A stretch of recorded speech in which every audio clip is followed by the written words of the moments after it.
believe it's registered from 2011, 2015. Yes. People here, especially in the south.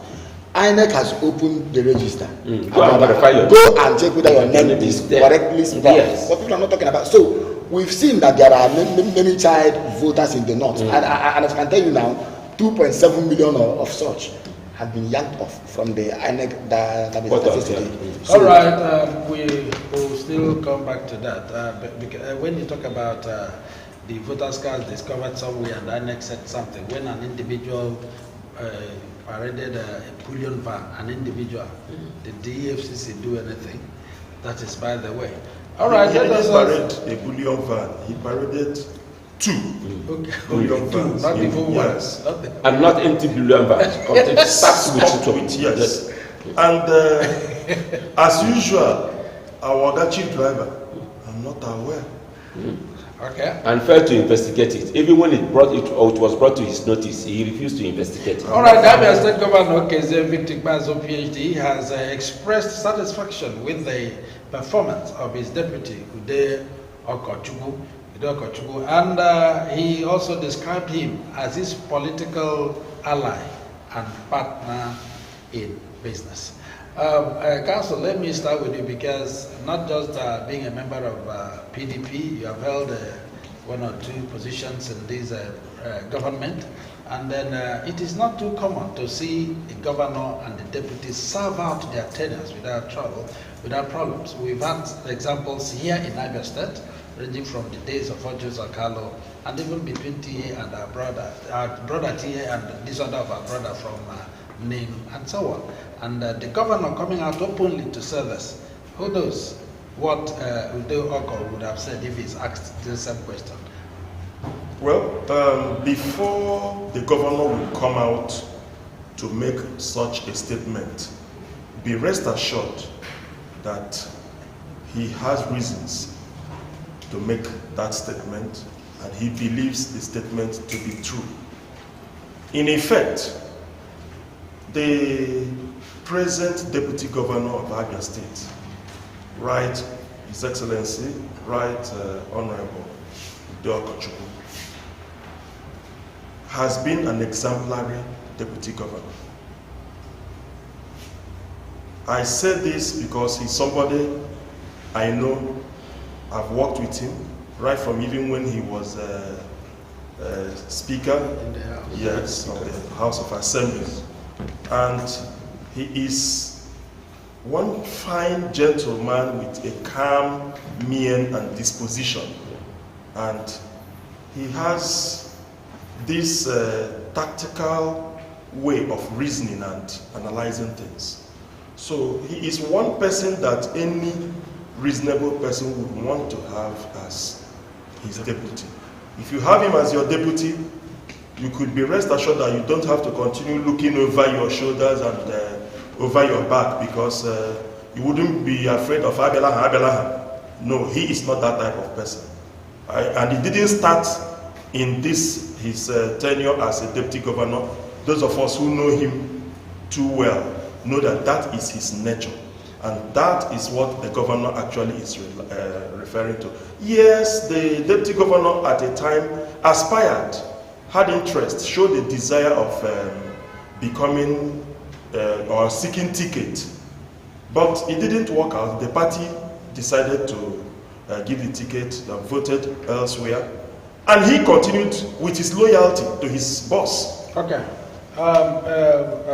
Comrade. Yeah.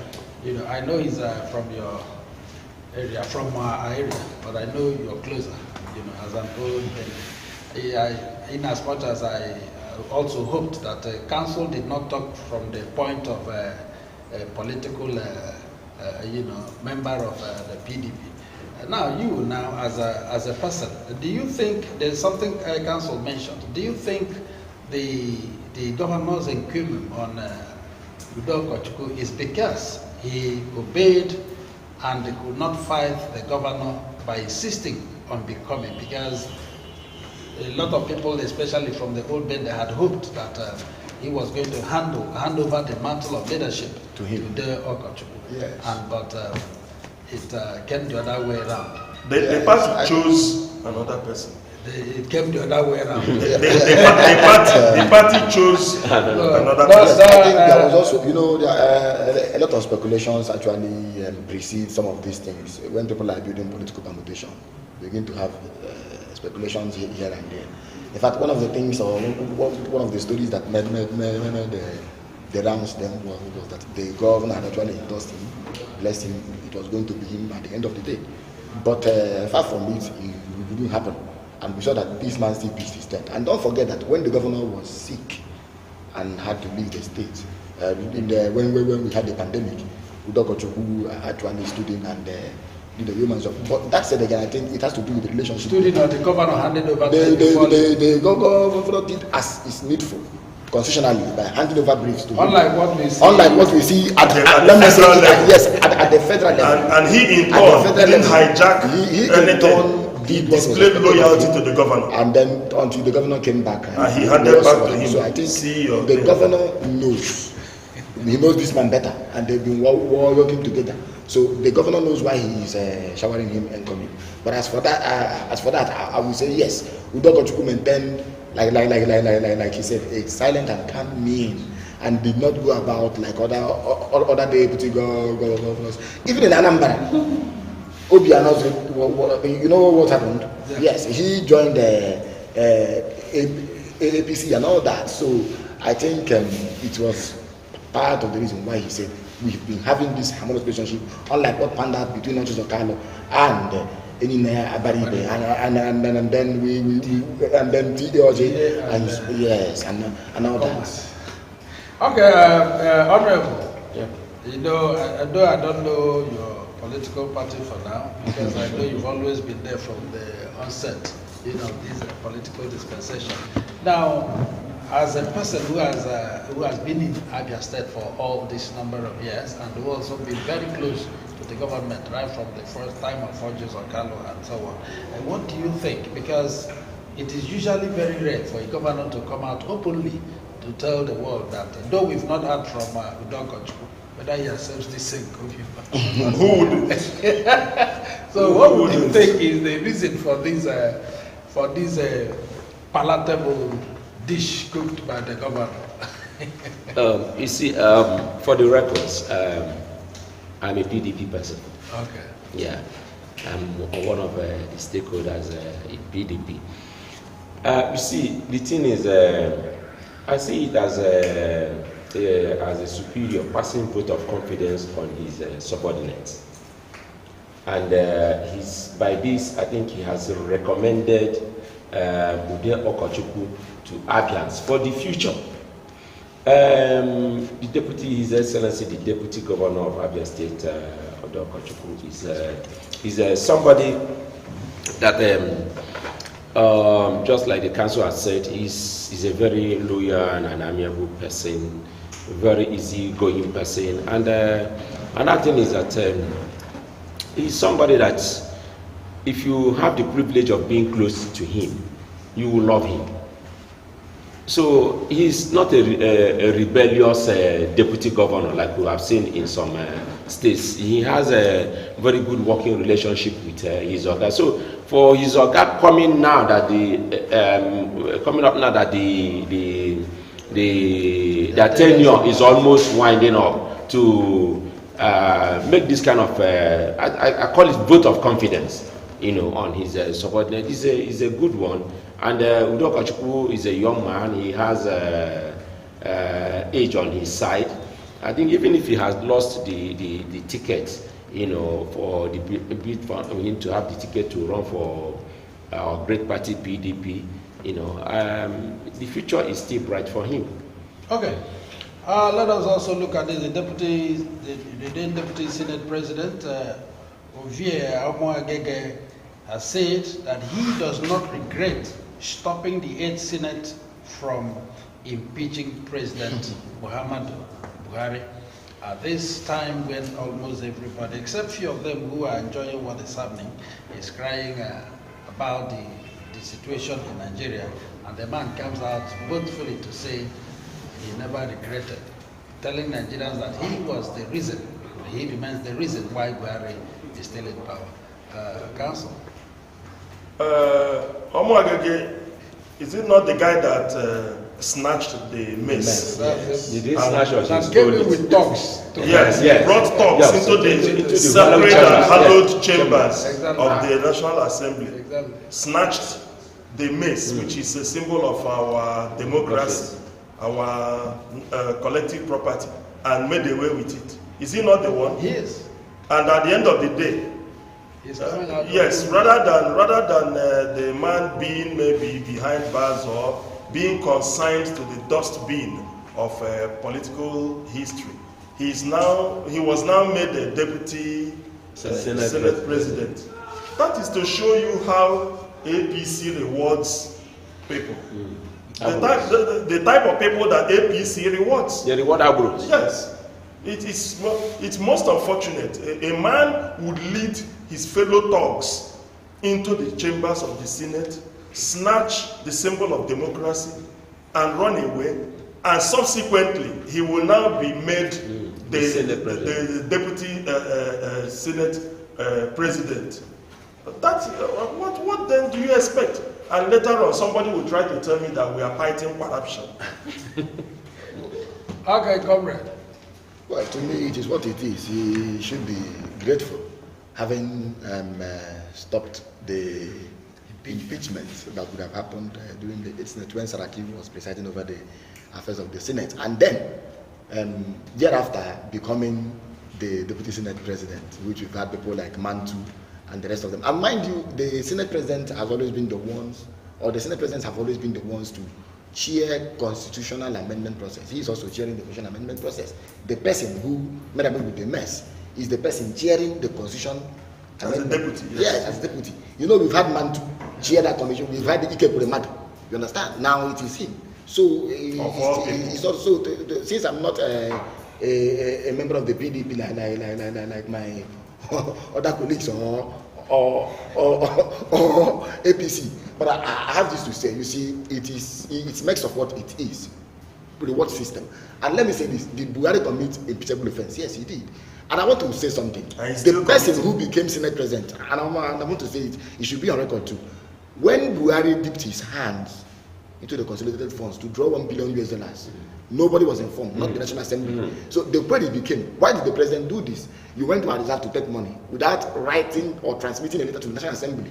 It is an impeachable offense. So when the impeachment process started, the person, the senator who stood at the front of the Senate to say, don't do this, so it is our turn today, it may be your turn tomorrow. Who is he? Ahmed Lawan, who became Senate President. So I am saying what I know. So the whole truth is that, yes, for supporting President Muhammadu Buhari, Ahmed Lawan became Senate President. Mind you, this was the initial arrangement until a certain jam body took them away. And those who are available now elected Saraki and then Ike Kuremadu to be the Senate President and divide. What happened? It was a serious war that the National Assembly was even stormed by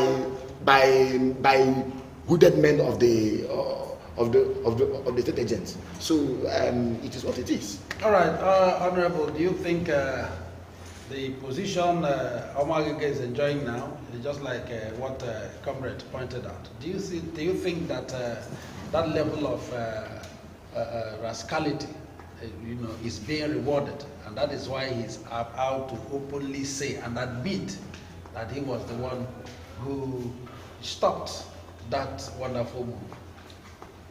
Yes, for him coming out to tell Nigerians boldly and shamelessly that he was the one that stopped Buhari from being impeached, it shows admittance that Buhari actually committed that offense, that impeachable offense.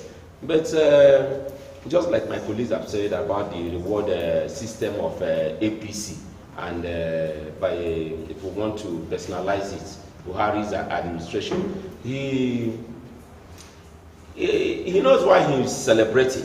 You understand? Because this is a government where impunity thrives. That's what succeeds in this government. So he's as a result of the reward system, and that's what he's boasting about it. It's even also the result of the reward system that gave Tinubu the ticket of APC. But otherwise, he shouldn't have gotten it. You understand? Because he has a lot of questions hanging on his neck. His academic qualification question. He has the billion band that you just mentioned a while ago question. You know, the source of his wealth and all those things. So that's just the same. That's APC for you, and that is their reward system. All right. Shortly before we go on break, it is good to know. I only mentioned, but whoever added the other one, I know nothing about it. And also, it's good to remind our viewers that this is living television. Is not a political. It's not a political television. It's a satellite TV that stands aloof of its own. So whatever anyone says here, he or she is should be held responsible and not the opinion of the living TV. Having said this, we'll be back in the GB. Just stay where you are. If we come back, Nigeria Today continues.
Amen.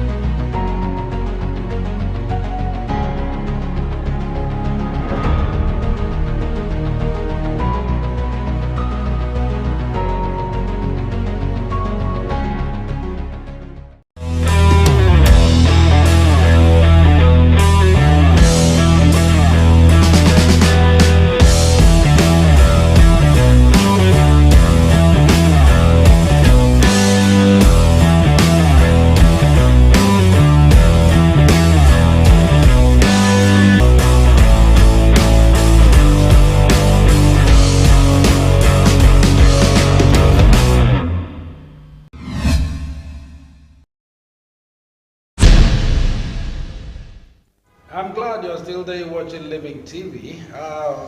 Nigeria Today continues. The National Bureau for Statistics has disclosed that 133 million Nigerians are multidimensionally poor. The NBS, that's Nigerian Bureau for Statistics, said that 63% of Nigerians are poor due to lack of access, health, education, living standards, employment, and security. 63%. And the last time, even Mr. PMB's visit to Owerri, he said the government is doing very well. And that is why they want to continue in power with 63% poverty ravaging the nation. And Ahmed Tinubu said that it's going to continue from the policy of the present administration, the chief driver of the nation. Council. The National Bureau of Statistics has actually acquitted itself with coming out with factual figures that over the years have proved reliable. Otherwise, I would have loved to fault their assertion.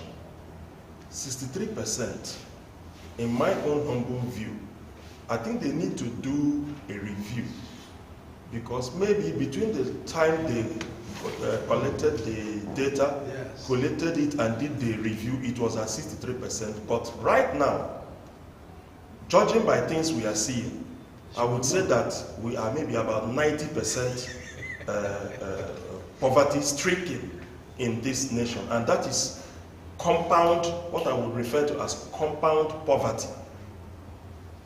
In the sense that when people are physically poor, mentally poor, emotionally poor, spiritually poor, financially poor, academically poor, tell me which aspect of this nation, even politically very, very poor. The only one that seems to be doing well, the only area would be those in APC. A few people in APC that may be enjoying themselves at the expense of other people. It is so bad that since this administration came in, imagine Nigeria being the poverty capital of the world, and yet Oga Chief Driver will come out and tell us that he is doing well. We are the poverty capital of the world. We have descended from the #1 economy in Africa. We were at I think number 26 in the entire world when the APC took over in 2015. Today, we are at about 100 and something in the entire world. In Africa, I don't know where we are again. So it is so sad that while they keep on going from bad to worse, and I think we've even seen the worst, they will be beating their chest proudly to tell Nigerians to give them another opportunity to finish us completely, because that is not what they're asking. They want an opportunity to completely finish this nation, but God will not allow that to be. All right, comrade. Tinubu, who is supposed to be the flag bearer of APC and in this forthcoming presidential election, has also said that he's going to continue from where his master stopped. And then there are too many questions to that. Like Council would always say he will continue. That means increment in poverty, increment in all insecurity and all this. Now, free fall of the naira.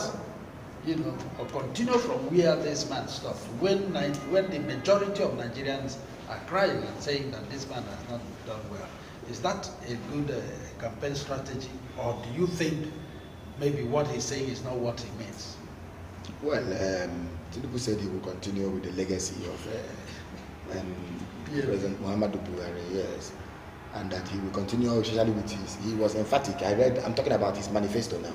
Said he will continue with SIP program, that's social intervention program under Muhammadu Buhari, where you talk about conditional cash transfer, CCT, and trader money, farmer money, the one, in fact, how we've been distributing wealth, to me, this is my humble opinion, wrongly in the name of trying to take care of the poor ones. But this is the same administration that said they will be taking 100 million Nigerians out of poverty by 2030. Now you are plunging 63% of that population into poverty. Before it was 2030 already. As at the time of this, but then I want to say something. See, I want to be quoted. Anytime I say something, I'm saying it on good authority. It was under the same administration that the head of this NBS was actually bullied to manufacture figures. To manufacture figures. This NBS was actually being bullied to manufacture figures that will favor the government. And whether you like it or not, let me also put it out there that we are talking about a country when they say 80 million Nigerians do not earn up to $1.99 per day. It's on record. So if you say 63%, what it simply means is that you are aggregating, you are trying to bring into the variables education, maybe using basic education from primary to secondary level. Then you're also using purchasing power. You're also using other variables like maybe awareness and the rest of them. But if you're talking about monetary aspect of it, let me tell you, over 100 million Nigerians don't even know where their next meal is going to come from. I was lamenting the other day, and I was telling council that I bought few bags of rice and became poor. Just few bags of rice. That he had no money. You know why I laughed at him?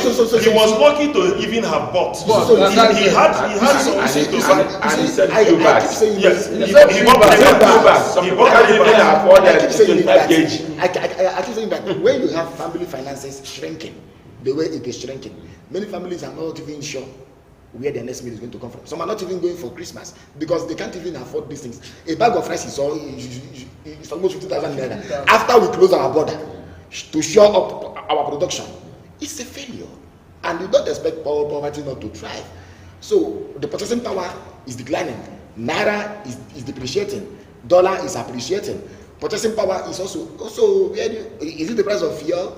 The price of kerosene it's about 1,000 naira. Gas. So where do we even start? I bought petrol this So morning, I think 240. yes, I think it is what it is. So if they are to be sincere enough, or maybe narrow it down to what you call net poverty, maybe we'll be having over 100 million Nigerians swimming in poverty.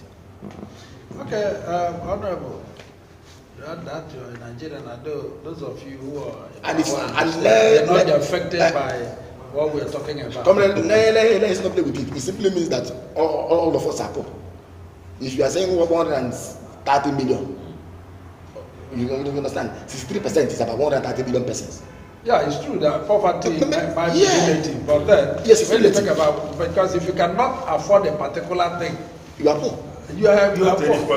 At any given point, exactly. you are poor. So yes, I agree with you. So Honorable, yeah, you people you own the government in the state here. So I'm not sure this. And he's also an honorable. And he's also you make a law before. Look at Council that has been a federal commissioner. But that is not the issue. You are an honorable. No, you see, You are an honorable. Yes, I am. But the thing is that by the grace of God, but the thing is that, but at least I'm not a looter. No. So good. Now you see, the thing there, I think Council captured it all when he said that the poverty is not only financial poverty or economical poverty. We are economically poor, educationally we are poor, security-wise we are poor. Just look at even it. emotionally, people are jumping off the Third Mainland Bridge into the laguna, drowning every day because of what is happening in the nation. Yes, in one forum, I did mention, I told the people that look, you see that human blood has become the cheapest fluid in Nigeria. It's even cheaper than fuel. So now the thing is that these statistics they have just brought up, the data they have just told us, I think just like the council said, they are being economical with the truth. If it is properly scrutinized, you will discover that up to 85% of Nigerians are poor.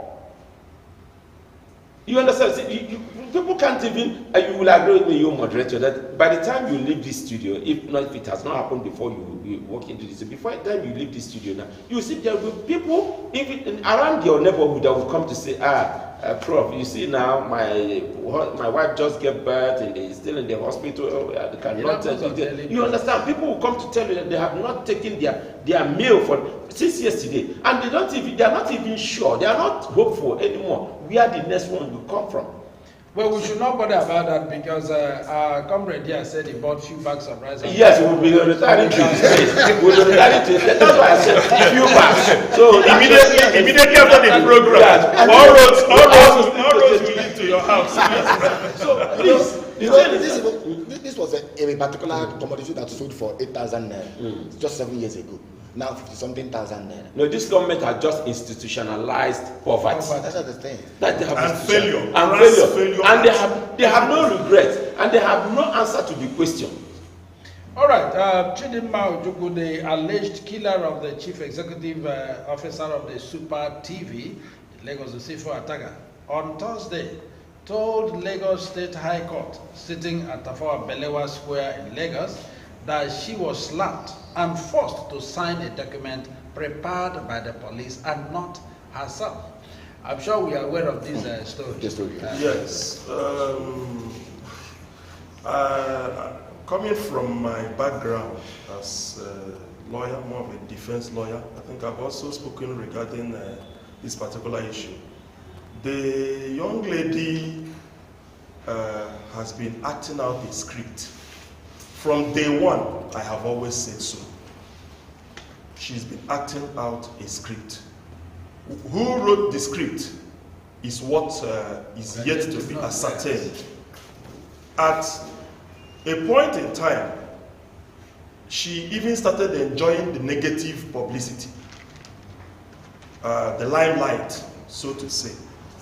Occasionally, it would dawn on her that you're trading fishing in crocodile-infested water, and she would like come to her senses. However, for the benefit of the listening public, I'm now talking from my own background, when a confessional statement is made or said to have been made by a defendant, we used to call them accused persons before, and it is tendered in court, at the point of tendering it, the defendant, or whenever I say defendant, understand it to mean accused and vice versa.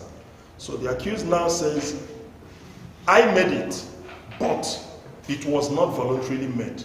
The court, the rules of our court now places on the court a duty to go into what we call trial within trial to ascertain the voluntariness of the statement. Not whether it is true or not, whether it was voluntarily made. Having raised it, that is what the court will now go into, to ascertain whether the extrajudicial confessional statement was made voluntarily. So when the court goes into that and ascertains that it was made voluntarily, the court will admit it in evidence. If the court ascertains that it was not voluntarily made, the court will reject it. It has little, what you call probative value does not come in at this stage.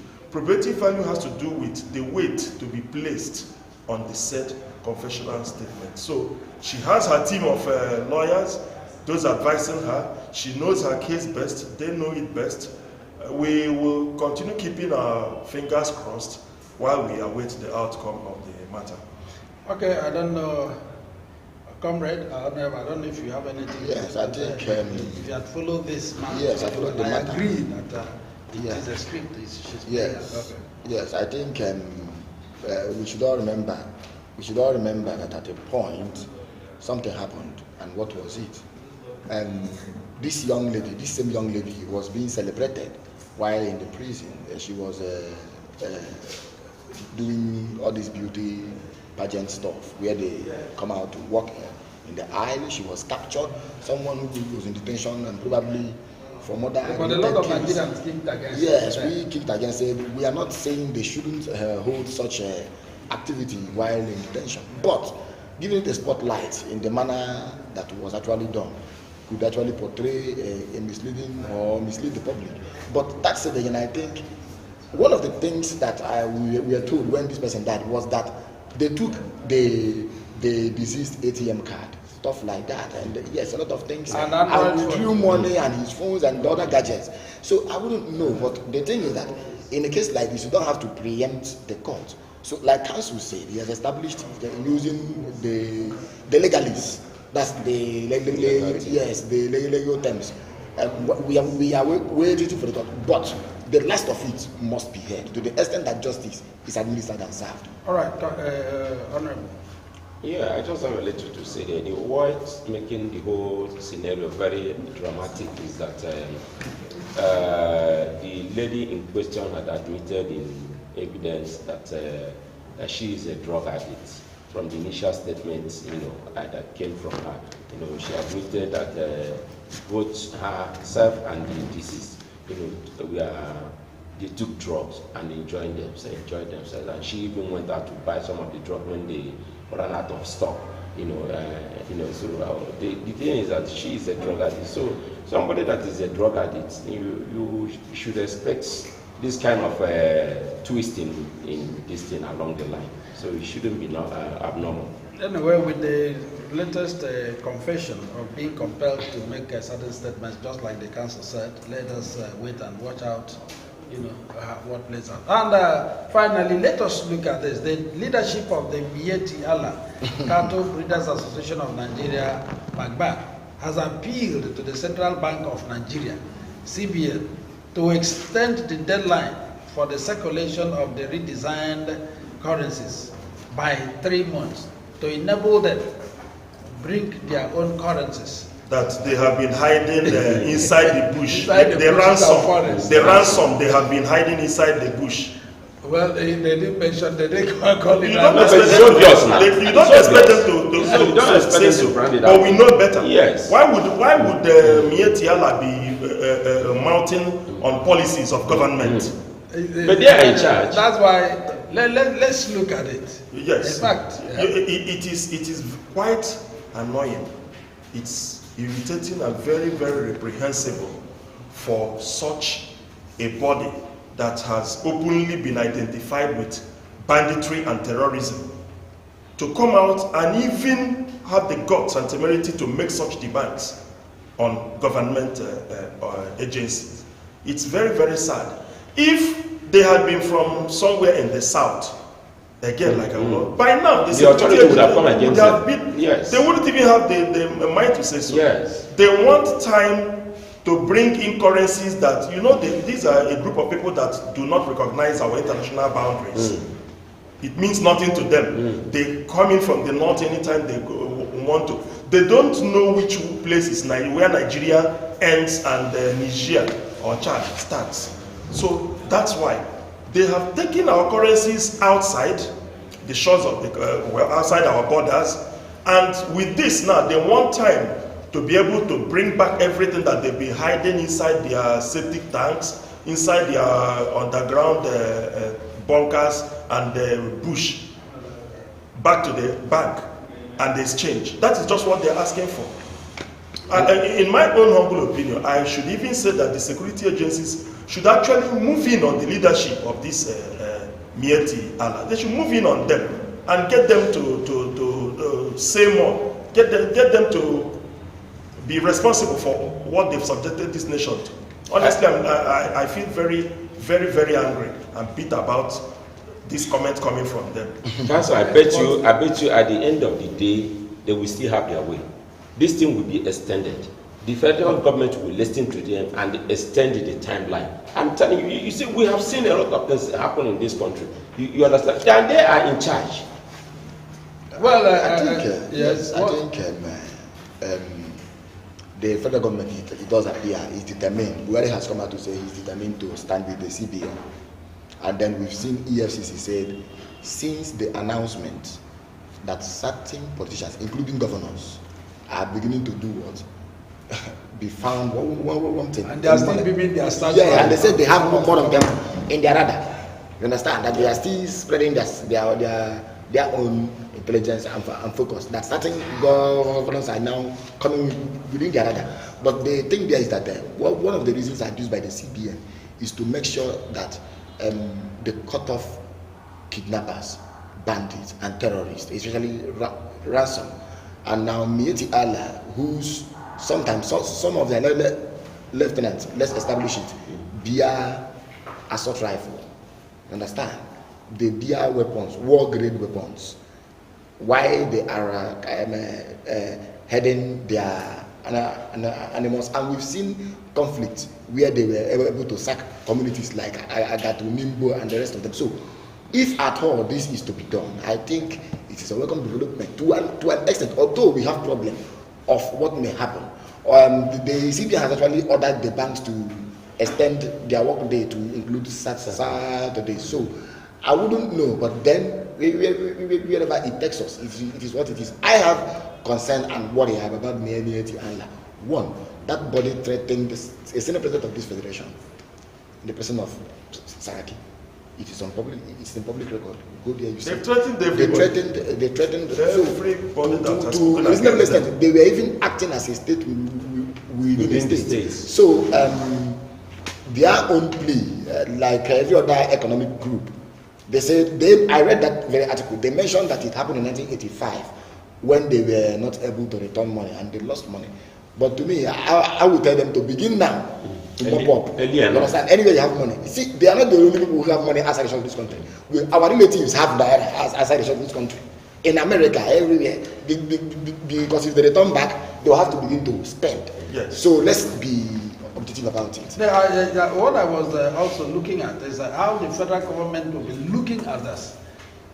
before we finally go cancel, how will the federal government, considering who this Mieti Allah is, they've posed enough threat to this nation, and for them to also agree that they have currencies in the forest, and they equally have the audacity to ask the CBN to extend, not for a week or 2 or 3, but 3 months, to enable them. You remember when the Mieti Allah came out to make certain demands on the federal government, and the federal government acceded to it and gave them how many hundreds of millions of naira to stop kidnapping and banditry. That's why I said that they are in charge. The federal government actually came out and entered into negotiation with them to persuade them to stop kidnapping and banditry, meaning that the leadership of kidnapping and banditry is known in Nigeria. The federal government knows the leadership, knows who they are, knows where to get them. And then they are telling us, having the effrontery to tell us we have money in the bush. Why would any sane human being have money in the bush? Keep millions in the bush instead of the bank? But because they are not from certain parts of the country, nobody will query them. Nobody will say. You remember also in this platform here, when one of them said a particular person, either their spokesperson, you claimed he's their spokesperson, who said even if they are going to their PRO. Yes, they shake. Yes, good. It is. I said so. Good. And I started till today. Nobody has confirmed. Anytime the kidnappers and bandits want to tell us anything, it's usually the gentleman that comes across to air their views. That's the job of a PRO. The armchair diplomat. He's their PRO. Now, if a man, if he could come out to say such, that even the kidnappers will now be making demands on dollars. And now the VAT Allah now comes out also to say, give us bring our currency. Yes, you are not even looking at it from the perspective I'm looking at it. Sometimes I try to be proactive in my analysis. You see, don't be surprised when the government of the day comes up with a policy template, or design that talks about nomadic banking. Because we've had nomadic education. They will now call their same bullion vans and the bank staff to them to collect the money from the bush and return to the banks. But I think the government should use this one to at least pass a test for once that this law, if it has to stand the way it is standing, it will stand and no interest will undermine it. See, the goal of this thing is just to cut politicians off. No, but it's just the goal of it. You see, if you ask me, does it if the 1 month and a few weeks that 46 days yes is enough for other Nigerians and other economic groups within the country? Why won't it be enough for these headers and the Fulani? Because they might be depositing and their animals would also be depositing. Okay, wonderful viewers, that is enough poster for the day. You ask why the number of days given should be enough for every other person in Nigeria. Why must there be this special attention to Mietiala asking for 3 months? And we know their position in this country. And what is Mr. President and the government of the day doing about this? On this point, we are coming to the end of today's edition of Nigeria Today. And from my far left again, Barrister Chukwemeka Nwogu. Barrister Chukwemeka Nwogu, thank you for being part of this program. Thank you, sir. And Comrade Nnamdi Lekwachi, thank you for being here today. It's always my pleasure. And Honorable Emeka Iheduru, this is your first time. I'm sure you're going to also be a regular guest in this program. Thank you for being here today. Thank you for having me. And then, wonderful viewers, this is your command, Chinedum Adele. Remember, tomorrow, Saturday, remember when we talk about Living Television Club. Come and be part of it and keep watching Living TV. Thank you until I come your way again.